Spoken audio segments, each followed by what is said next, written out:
Welcome to the Allison Knows podcast. All right, so you guys sent in some pretty intense stuff for today's deep dive. We're going to be talking about the American justice system and how money impacts decisions, and even some, future predictions about it all. It's a very interesting combination of sources, for sure. We have some historical and legal analysis of the Supreme Court right alongside a psychic reading from Susan Lin. And that touches on some really current, political events. Yeah, I know it might seem like a kind of weird mix, but that's what I love about these deep dives. We get to look at all these different angles and see how they all, connect. Okay, before we really get into it, I want to be totally transparent. We're not here to push any specific agenda or tell you what to think. We're just going to unpack these sources and see what we can learn from them, even if they seem to contradict each other. Absolutely. The whole point is to help you, the listener, make sense of this whole complex thing. So let's start with a really basic idea. This whole thing about judicial neutrality.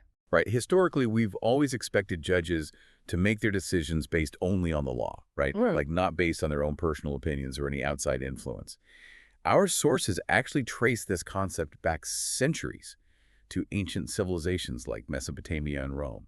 It's actually fascinating how this quest for impartial justice has been this constant theme throughout history. You look at things like Hammurabi's Code and then the development of Roman law, and it's clear that societies have always struggled to make a legal system that's truly fair and unbiased. And then the Enlightenment era really solidified the idea that the courts should be free from outside influence. That idea had a huge impact on how the U.S. Constitution was written. So we've been working towards this neutral justice system for centuries. But here's where it gets really interesting, though. Do those historical ideals actually work in today's world? I mean, our sources seem to suggest that the American judicial system, especially the Supreme Court, is facing some pretty serious threats to its independence. The big issue here, the thing nobody really wants to talk about, is the influence of money. Our sources talk about a system where rich individuals and corporations can use those campaign finance loopholes, you know the ones, and then they can strategically fund lawsuits and lobby for judges who will favor them. Yeah, it makes you wonder, right? If judges are appointed by politicians who are basically bankrolled by these big donors, how can we really expect them to be impartial? It's this crazy cycle. The more money influences politics, the harder it is to have an independent judiciary. And then people lose trust in the whole system. Exactly. And the sources argue that this whole money talks situation has led to a pattern of rulings that benefit the wealthy and powerful almost every time. They also point to the increasing use of litmus tests in judicial nominations. You know how during those hearings they grill the nominees about their stance on things like abortion or gun control? Well, that's basically the litmus test in action. Presidents want to make sure the judges they appoint will rule the way their party wants them to. And while some people argue that these litmus tests are necessary to make sure judges uphold certain values, others worry that it totally undermines judicial independence. If judges are chosen for their political views instead of their ability to interpret the law fairly, the public's going to lose faith in the whole system, right? This whole litmus test thing is kind of mind-blowing. I'd never really thought about it that way before. What do you think, listener? Does it matter if a judge's personal opinions line up with the president who put them in that position? It's a tricky question, but it really gets to the heart of what we expect for our justice system. And it's not just about individual judges either.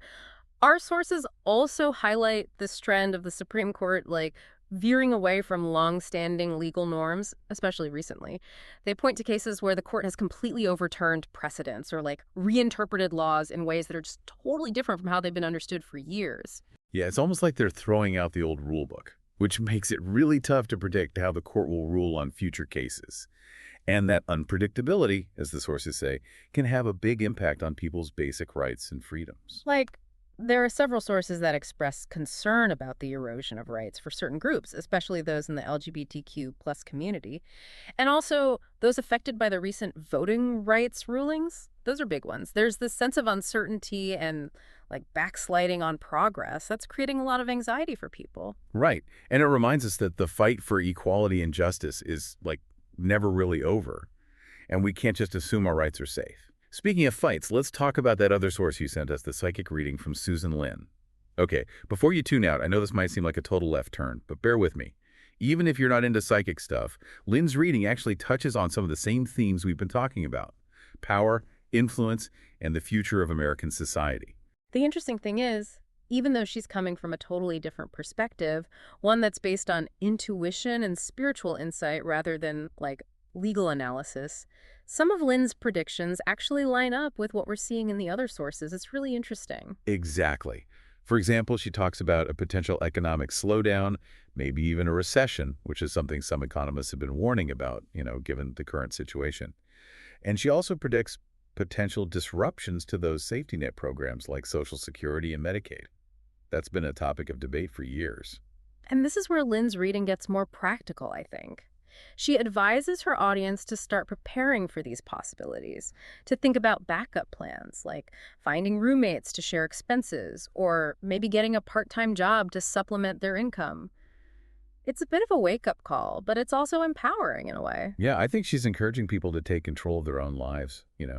especially when things are uncertain. Just to be clear, we're not saying you should freak out and start stockpiling supplies or anything, but it's always smart to be prepared, right? Definitely. Being informed and proactive can make a huge difference when things get tough. Totally. So if you're digging this deep dive into the American justice system and these predictions, make sure you like, subscribe, and share the Allison Knows podcast. You can also find us on Spotify and YouTube if you want even more deep dives into all sorts of interesting stuff. All right, now back to Susan Lynn's reading, because she makes some pretty wild predictions about American politics. Yeah. We're talking about Donald Trump and Elon Musk. Welcome back to the Allison Knows podcast. Before we get into some of Susan Lynn's more interesting predictions, let's go back to a key point from the first half of our deep dive. Right, we're talking about the idea of judicial neutrality, like this whole expectation that judges are supposed to make decisions based only on the law and not their personal feelings or any outside influence. And we talked about how that ideal is being challenged these days, right? Things like the influence of money on politics, the use of litmus tests during these nominations. Yeah, so the big question is, can we really trust our justice system to be impartial? Or is it all swayed by powerful interests and political agendas? Kind of a scary thought, right? It is, and that question of trust is a big part of Susan Lynn's predictions, too. She seems to be picking up on this widespread feeling of unease and skepticism toward those in power, especially within the government. Okay, so let's get to the good stuff. Yeah. Lynn's reading is full of these really specific predictions about Donald Trump.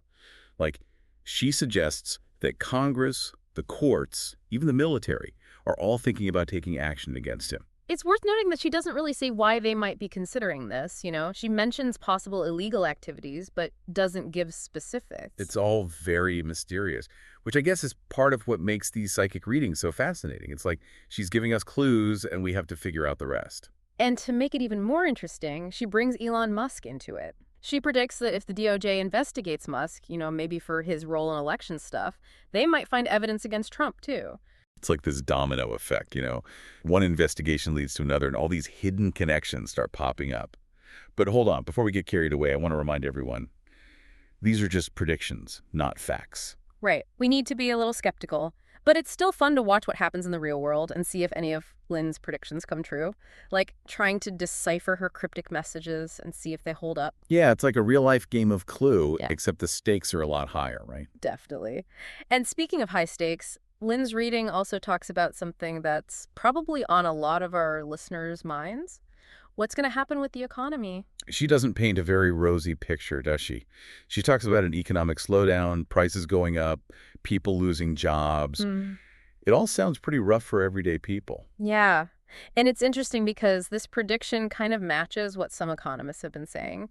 With all the political instability, global uncertainty, and inflation going up, things could get pretty bumpy, And Lynn seems to connect this potential economic trouble to her predictions about those safety net programs.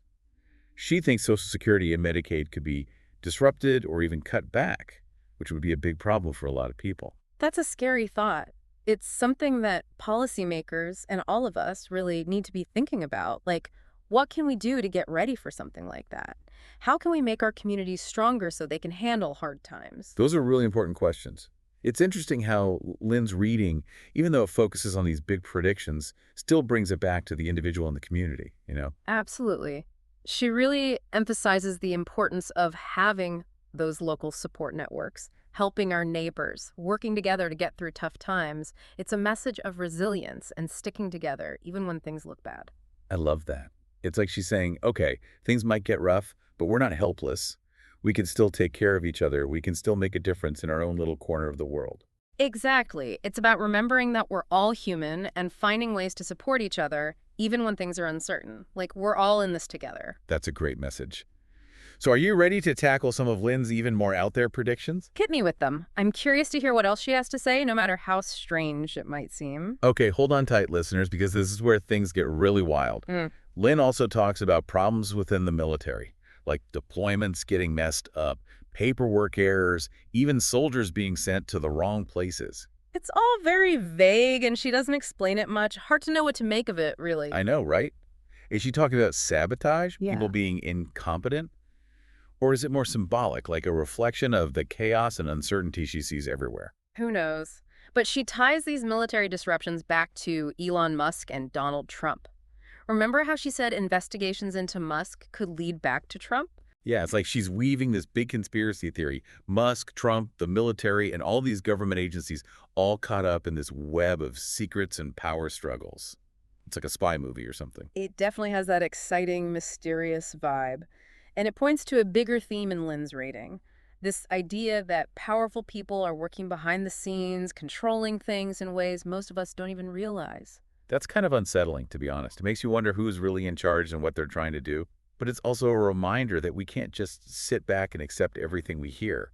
We need to think critically, question things, and try to make sense of the world ourselves. Totally. Being informed and engaged citizens is more important than ever. We need to pay attention to what's going on, both in our communities and on a larger scale. And we need to be willing to have tough conversations, to challenge our own biases, and listen to different viewpoints, even if we don't like them. Yeah. That's how we learn and grow and make a difference. Very well said. And speaking of engagement, I want to remind our listeners that they can be part of the Allison Knows community too. Right. If you're enjoying this deep dive and you want to hear more, make sure you like, subscribe, and share the Allison Knows podcast. You can find us on Spotify and YouTube, where we have tons of episodes on all sorts of interesting topics. Okay, back to Susan Lynn. One thing that really struck me about her reading is how she combines these scary predictions with this message of compassion and coming together. It's like she's saying, look, things might get tough, but we can get through it together if we support each other. I agree. She specifically mentions how important it is to have local groups that help people in need, no matter what they believe or where they come from. She really emphasizes the importance of practical help, like providing food and shelter. It's such a powerful message. It's about remembering that we're all human and putting aside our differences to help those who are struggling. And it ties into a theme we've been talking about this whole time, the importance of community, especially in times of crisis. Yeah, it's easy to feel overwhelmed by all the negativity and division we see everywhere these days. But Lynn's reading reminds us that we can choose a different way. We can choose to build connections instead of walls. Absolutely. We can focus on what unites us, not what divides us. And we can start making a difference in our own communities, even with small acts of kindness and support. It really speaks to me. It's a reminder that even when things feel uncertain and scary, there's still so much we can do to make things better. Definitely. It's a message of empowerment and hope. So as we wrap up this part of our deep dive, let's give our listeners a few things they can do to put these ideas into action. Great idea. First things first, stay informed. Pay attention to what's going on in your community, your state, and the whole country. Read different sources. Talk to people who have different opinions than you. And don't be afraid to ask questions. Couldn't agree more. Knowledge is power, right? The more informed we are, the better we can make a difference. Second, get involved in your community. Find ways to connect with your neighbors. Volunteer with organizations that are doing good things. Support local businesses. Exactly. Building strong communities is one of the best ways to fight the negativity and division we see all around us. It's about creating places where people feel accepted, heard, and supported. And lastly, don't underestimate the power of just doing something, even if it seems small. Every act of kindness and generosity has a ripple effect. So smile at someone you don't know, hold the door open, donate to a cause you believe in, or just listen to someone who's going through a hard time. Those little things can really make a difference, especially when we all do them. We can create a more positive and compassionate world, one interaction at a time. And remember, you don't have to do everything perfectly or have all the answers. Just start somewhere. Take one step, then another, and then another. That's how we create real change, right? Not with big flashy actions, but with those everyday acts of courage, compassion, and connection. Well said. And as always, we're here to support you along the way. If you're enjoying the Allison Knows podcast and you're ready for more deep dives like this one, don't forget to like, subscribe, and share it with your friends. You can find us on Spotify and YouTube. We've got a whole bunch of episodes exploring all kinds of interesting stuff. Thanks for listening to the Allison Knows podcast. For more deep dives, be sure to subscribe on Spotify and YouTube. And don't forget to follow Allison on Blue Sky, YouTube, and TikTok. Until next time, stay curious, stay engaged, and stay empowered. Welcome back to the Allison Knows podcast, everyone. Wow, we've really gone deep today, haven't we? From the American justice system to psychic predictions, it's been a lot. It really has. We've definitely explored some interesting ideas. We started by looking at that whole idea of judicial neutrality. This idea that judges should only make decisions based on the law, not their own opinions or any outside influence. But when we look closer at the sources, we saw how this ideal is being challenged in today's world. Right, things like money in politics, those litmus tests during judicial nominations, and the Supreme Court kind of breaking away from traditional legal norms. It all makes you wonder if our justice system is really as impartial as we want to believe. And then we took this detour into Susan Lin's psychic predictions. It was kind of wild to see how some of what she said actually lined up with the concerns from those legal and historical analyses. Definitely. The anxiety about people in power, the predictions about the economy going downhill, and those warnings about problems with social safety net programs, it all connected with what we saw in the other sources. It's like she's tapping into this feeling a lot of people have, Like something's not quite right, and the things we've always relied on are starting to fall apart. That's a good way to put it. And when we're facing all this uncertainty and possible chaos, it's important to remember that we're not completely helpless. Like Lynn says, we still have the power of community, human connection, and helping each other. Absolutely. She talks about forming local groups to help people in need, focusing on practical stuff like providing food and a place to live. Even in the worst times, we can choose to be there for each other. Right, and it's not just about helping those who are struggling. It's about making our communities stronger so they can deal with whatever comes our way, whether it's economic trouble or some kind of political crisis. It's about remembering that we're all in this together, part of something bigger than ourselves. That's a really important message, especially when things feel so divided and messy these days. I think that's a key takeaway from all of this. Yes, we're facing big challenges with our justice system, our economy, and our politics, but we're not just watching from the sidelines. We can be informed, we can be engaged, and we can make our communities stronger. We can choose to act with compassion and courage, even when things feel uncertain. I love that. It's a message of hope and taking action. So as we finish up, let's give our listeners some things they can actually do to make a difference. Sounds good. First, stay informed. Pay attention to what's happening in your community, your state, and the whole country.